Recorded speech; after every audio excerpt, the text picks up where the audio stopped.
My brother said my kids would corrupt his. I proved him wrong.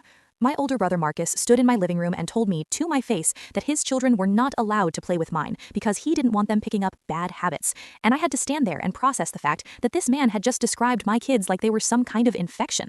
Marcus has always had this quality, I don't know what else to call it, where he genuinely believes he is operating at a higher frequency than everyone around him, where every parenting choice he makes is correct by default, and every choice you make is a cautionary tale.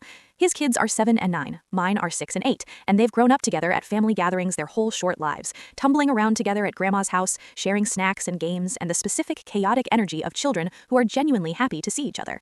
So when Marcus started pulling his kids away from mine at gatherings, I noticed, but I told myself I was imagining it. I wasn't imagining it. He actually sat me down like a meeting, and explained that he'd observed some concerning behaviors in my children that he didn't want his kids exposed to.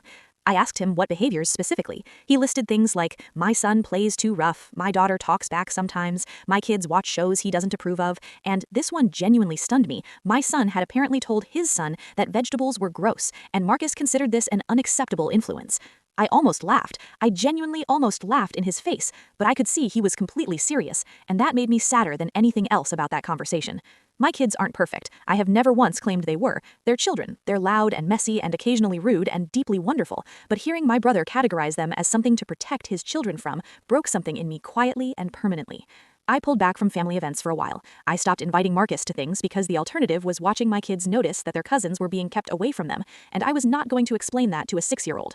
My parents kept asking why the family felt so fractured, and I kept giving them soft half answers because the full answer was too ugly.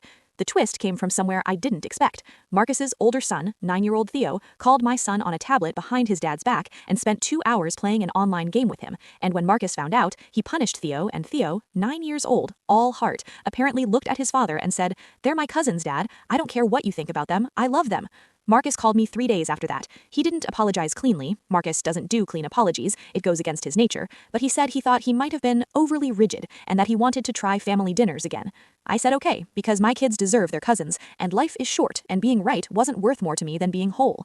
But I want to be honest. Something in how I see my brother never fully went back to where it was. You can forgive someone and still see them differently. You can love someone and still know exactly what they're capable of. My kids are wonderful. They were always wonderful. And the fact that someone who shares my blood needed his own child to teach him that is something I'll carry quietly for a very long time.